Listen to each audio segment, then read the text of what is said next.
want to talk today about an aspect of complex trauma that I think is really important to understand if one's going to understand complex trauma. And that is that complex trauma tends to become generational trauma.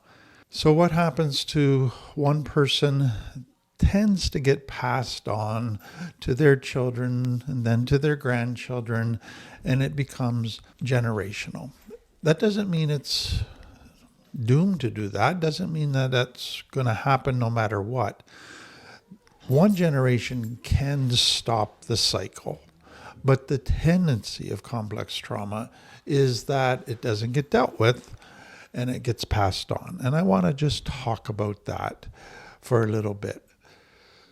What's always interesting to me as I've thought about this over the years is that the first experience of complex trauma tends to come from outside the family.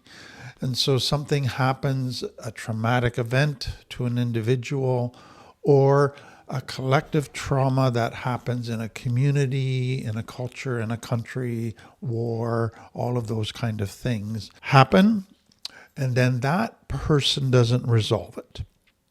Then they get in a position of leadership in a family, in a community, and they begin to influence their children, their community, and pass on their wound, pass on their trauma, and that begins complex trauma. So it starts outside the community, but then it begins that those within the community wound those they love. And then it becomes something that continues within the community. And that's what makes it so sad. So let me just talk about my early encounters with beginning to understand and realize what this generational trauma was about. In my early days, I worked, and I still do to an extent, but I worked with many, many Indigenous people in Canada. And so it was people who were coming out of addiction, out of the prison system, out of the foster care system, people who were struggling with being in gangs, with addiction, with domestic violence, with sexual abuse issues, just terrible, terrible, horrific trauma that they had gone through. But what I began to understand as I listened to their stories is that this had happened within their families, within their communities, their trauma, their sexual abuse, the domestic violence. But then their grandma, their great-grandma, had been part of a residential school in Canada where they had been sexually abused, where they had gone through almost a genocide, where their culture, the attempt was to wipe their culture out. And they had gone through horrific trauma, but hadn't been able to deal with it. And then that got passed on. And so I just saw case after case after that and began to realize this was generational. This is now the whole community had been affected, and the whole community now was transmitting ongoing trauma within the children that were being born. And then I had the privilege of doing a conference with a bunch of Indigenous leaders, and they were just talking about this whole trauma in their communities and how it become generational, and just really realizing that how do we begin to deal with this? This is such a massive issue that is now confronting the Indigenous world. As I was going through all of this, I also had read many books around the World War II and the Holocaust and the trauma that the Jewish people had gone through, and then now their children, their grandchildren, the generational trauma that was happening as a result of that. And then many books around slavery and then what was happening in the black culture after slavery and how generational trauma was being passed on because the original trauma had not been resolved. And so it's so important, I think, to understand is that this generational trauma is a very big part of complex trauma. And it really, in my mind, gives extra incentive to want to deal with my trauma, so that I stop the cycle, so I don't pass it on. So what I want to do today is just really give you some of the research about what's happened in this understanding generational trauma, some of the different perspectives of researchers, and then why does it happen? So the first thing to realize is that for people who are being traumatized from the outside, so let's say a war, let's say horrific events, colonialism is happening, and you're in a residential school away from your parents, all of that is happening. You can't trust the authorities are causing the problem, so you repress. You don't talk about it, and so it's unresolved. And so somebody's written this: those experiences that are too painful for us to entirely grasp and process are the ones that are passed down to the next generation. It is those traumas that are unspeakable and too painful for the mind to digest that become our own inheritance and impact our offspring and their offspring in ways they cannot understand or control. Jewish scholar Arthur Cohen described it this way: it is the generation that bears the scar without the wound, sustaining memory without direct experience. That's how he defined generational trauma. Hungarian-born psychoanalyst Maria Torek and Nicholas Abraham used the word phantom to describe the many ways in which the second generation felt their parents' devastation and losses, even when the parents never talked about them. And so what happens with much generational trauma is people come out of the trauma and then they never talk about it to their kids. They never talk about it to their partner. This is now supposedly behind them. They're not going to talk about it, and they hope that is the solution, and that won't affect their children then if they never talk about it. And so they said, no, there's this phantom thing. Their inherited feelings of the parents' unprocessed trauma were the phantoms that lived inside them, the ghosts of the unsaid and the unspeakable. It is those ghostly experiences, not quite alive but also not dead, that we inherit. They invade our reality in visible and actual ways. We know and feel things, and we don't always recognize their source. I think that's just brilliant in how it describes it. And then, 2006, Eduardo Duran, in his text, Healing the Soul Wound, assessed that in the overall body of research on the subject of historical trauma and its transmission, so generational trauma, there is evidence to suggest that not only is the trauma passed on intergenerationally, it is cumulative. And this is what I saw in my work. Duran contends that when trauma is not dealt with in previous generation, it has to be dealt with in subsequent generations.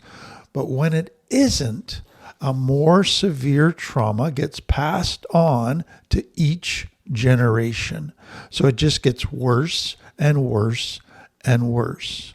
And that's what makes generational trauma so sad.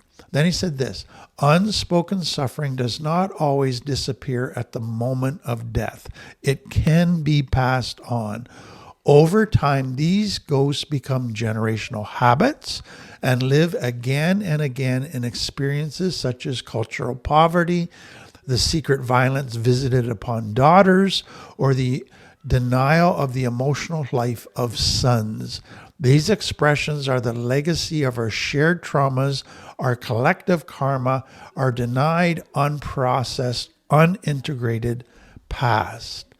Everything we do not consciously know is relived.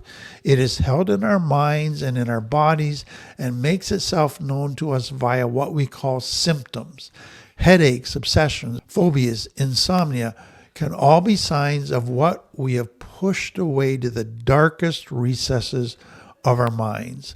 The secrets of the mind include not only our own life experiences, but also those that we unknowingly carry with us, the memories, feelings, and traumas that we inherit from previous generations.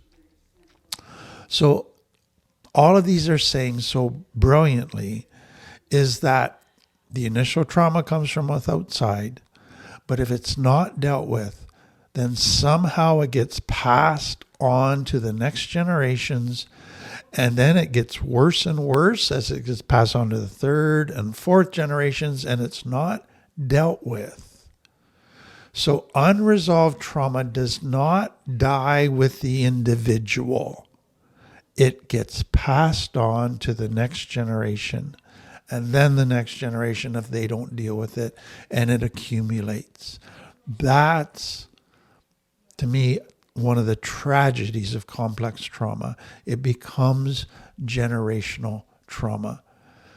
So let me just kind of go a wee bit here into a little bit of the research in case you just need a little bit more support for what I am saying.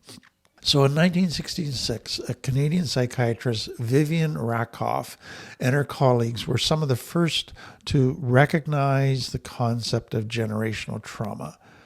And so they focused on the psychological distress among children who survived the Holocaust. So in a study with 484 participants that were the adult children and grandchildren of Holocaust survivors, it was revealed that 35% of them had generalized anxiety disorder, 26% had major depressive episodes, and 14% of them had PTSD. So here's kids that could have been raised in wonderful homes, safe country, all kinds of very good things, but they are exhibiting PTSD, depression, anxiety disorder. So these psychological, emotional, and physiological reactions were summarized by the participants as living in survival mode. So the participants, children and grandchildren, are saying we live in these wonderful, safe environments, but we feel like we're in survival mode. And so they talked about feeling this ongoing fear, anxiety, mistrust, sadness, depression, shame, decreased self-worth, social hostility, survival guilt, and numbing out. That was the common experience of all of these people. So the evidence, the research shows this to be very true. So why does it happen? So if you look at that generation that got the original trauma and didn't deal with it, so what happened then? Well, they broke within them the ability to trust, and to connect with anybody. They weren't able to regulate their nervous system. They weren't able to be present to others and be attuned. They were dissociating because the present was too present. They had all this repressed anger inside them. They were in their limbic brain. Their needs were not being met. And now they become parents. And they lack the tools to meet the needs of their children, to connect with their children, to be present to their children. They're dysregulating. They're full of stress and anger, and that is being passed on to their children. Their tools for how they've dealt with life is fight, flight, freeze, or fawn, and they pass that on to their children. So their children have these people as role models who they can't connect with, who they're picking up all of this anger and stress, who they're not getting healthy tools from. Their needs aren't being met. That results in then trauma for them. So what do? They use the tools their parents did.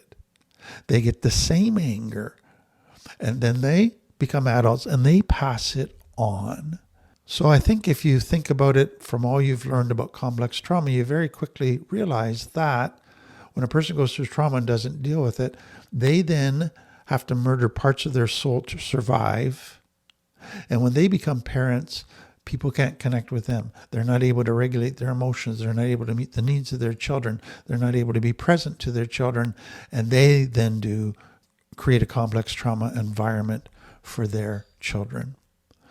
So, Dr. Gap, Gabor Mate puts it this way: it's impossible to separate personal trauma and collective trauma because the very physiology of our nervous system is created in interaction with the nervous system of other people from the moment that we're conceived. Even in utero, the emotional states of the mother have an impact on the developing nervous system of the child, including all kinds of neurochemicals, chemical messengers, synapses, and connections.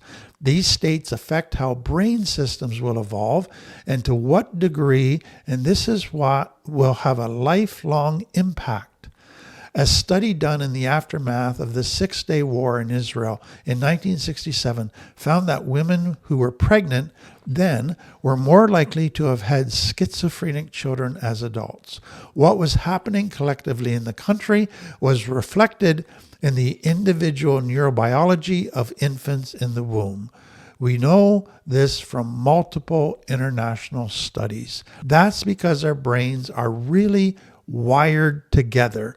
Since that happens on the neurobiological level, on the level of the nervous system and in the brain, and since the nervous system affects and is connected to every other organ in the body, it also happens on the biological level throughout the body, including in all the cells and all the organs and all the systems and so on. Therefore, it's not even possible to talk about trauma purely in individual terms. In other words, individual trauma begins to radiate out because we're connected.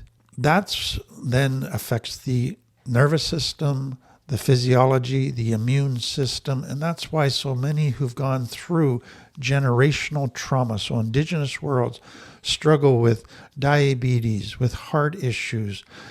It begins to affect their ability and their health.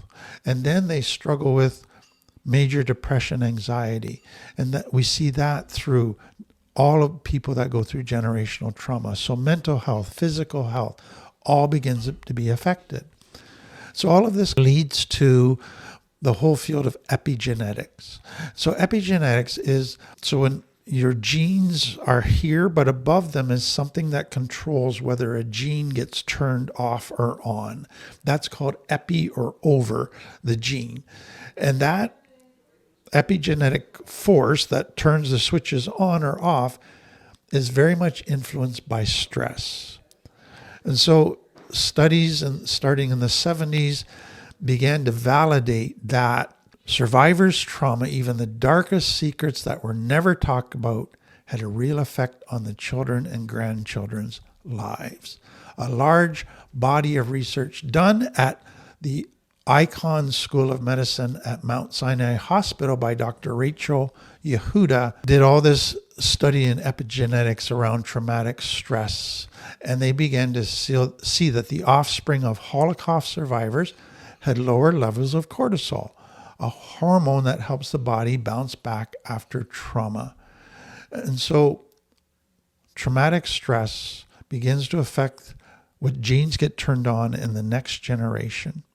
And that then affects their health, that affects so many different things about aspects of their body and how it functions. So I'm going to do another talk on this to talk about kind of where to go from here. But what I want to end with today is, please know that if you see, wow, I have not just complex trauma, I have generational trauma. And if I don't deal with it, I'm going to pass it on to my kids. It's going to affect those closest to me. Let it stop with me. Let me be the one that starts to break the cycle. It is possible. It takes work, but you are able to be the one that starts to break the cycle. Thank you.